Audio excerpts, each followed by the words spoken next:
Empecemos con el sumador. Para poder implementar el sumador en BHDL, primero lo más conveniente es implementar un sumador de 1 bit. Entonces vamos a hacer primero un sumador de 1 bit. Para empezar a hacer el sumador de 1 bit, primero tenemos que definir las entradas y las salidas. Para esto nos va a ayudar el Wizard, que es la herramienta donde solo seleccionamos las entradas y las salidas y nos puede dar toda la composición que tenemos que usar. Entonces empecemos.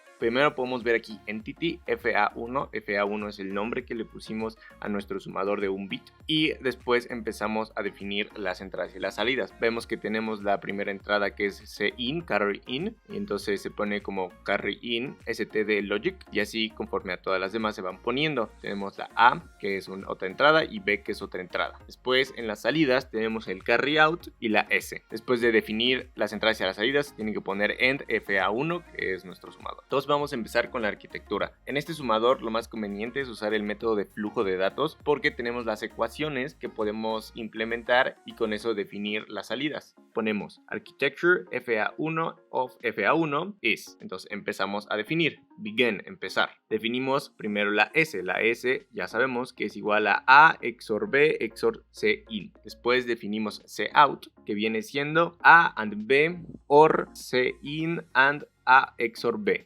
Después de haber definido estas salidas con las ecuaciones, tenemos que poner un end FA1, que es terminar la arquitectura. Y con esto ya tenemos nuestro primer sumador de 1 bit.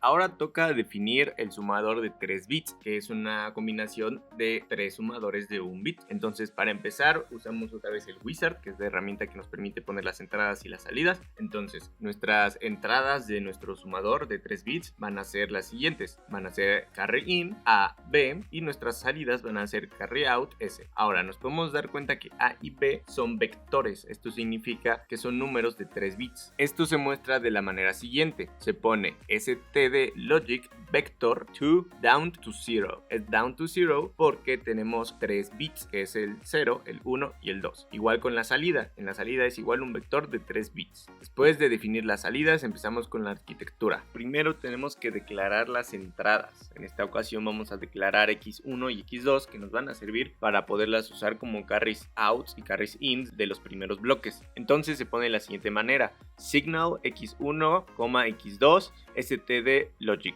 Ahora lo que tenemos que hacer es describir los componentes de FA1 de nuestro sumador de 1 bit. Entonces, para describir, si nos podemos dar cuenta, es lo mismo que nuestro FA1. Entonces tenemos carry in, A, B, carry out y A. Estos no son vectores, ya que son entradas de solo 1 bit. Y ya terminamos de describir los componentes de FA1 y después vamos a empezar a definir nuestros parámetros de cada sumador. Empezamos con begin y tenemos U0, U1 y U2. Cada uno de estos son los bloques de cada sumador de 1 bit. Entonces empezamos a definir el parámetro del primer sumador, que es U0. Entonces ponemos U0, FA1, que es el bloque, port map y las entradas y las salidas. Entonces la entrada va a ser carry in, que en esta ocasión es lo mismo que pusiéramos 0 o carry in porque está conectado a tierra. Entonces siempre va a ser 0. Después tenemos nuestra entrada A0, que es nuestro bit de A0, B0 y nuestro primer carry out X1. Esta salida es nuestro primer carry out que va a salir del primer bloque y nuestra salida de S0. Después es lo mismo para los siguientes bloques, pero en vez de tener un carry in vamos a tener, por ejemplo, en el 1 tenemos X1, que es el carry out del bloque U0, y en esta ocasión el carry out de salida sería X2, que es el carry de entrada de U2. Entonces en U2 entra como carry in X2 y ya declaramos nuestras entradas igual en cada uno de su bit que debe entrar y de entrada y de cada salida. Terminamos de declarar nuestros parámetros de cada sumador y ponemos end FA3.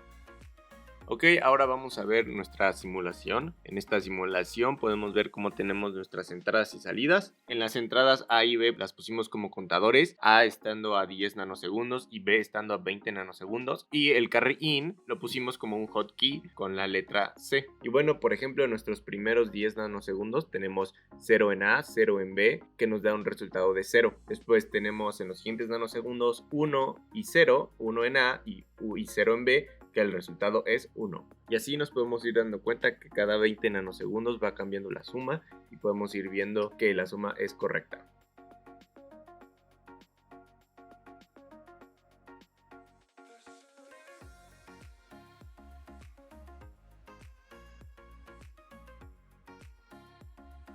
Bueno, ahora vamos a empezar con el comparador.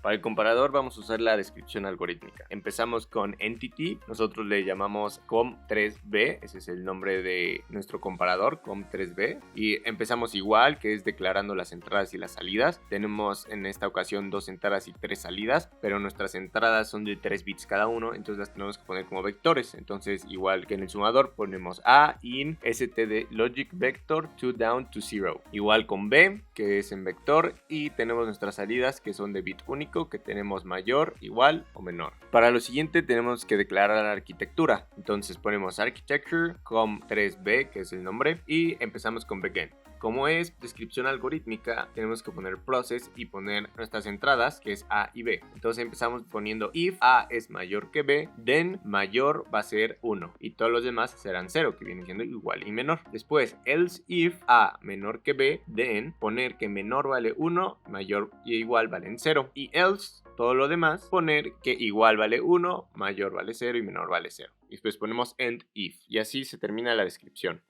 Ahora para la simulación es la misma dinámica. Vamos a añadir nuestras entradas A y B y en esta ocasión les pusimos a cada una hotkey. Por ejemplo, para A2 su hotkey es A, A1 B, A0 C, B2 X, B1 Y y B0 Z. Entonces aquí podemos ver cómo tenemos diferentes tipos de combinaciones que se pueden hacer entre A y B. Entonces, por ejemplo, la primera que hicimos es 000 000, que el resultado nos va a dar A igual, que es el que se va a prender durando solo 10 milisegundos. Después intentamos con otro que viene siendo 001 000, que va a ser mayor porque A es mayor que B en esta ocasión. Después tenemos 010 001 en B y igual va a seguir siendo mayor. Después los siguientes 10 milisegundos tenemos otro que probamos, que fue 011 100, que nos va a dar igual a menor, y así sucesivamente fuimos probando con diferentes y nos pudimos dar cuenta que sí es correcta nuestro código. Y bueno, eso fue todo, muchas gracias por haber escuchado y hasta la próxima. Adiós.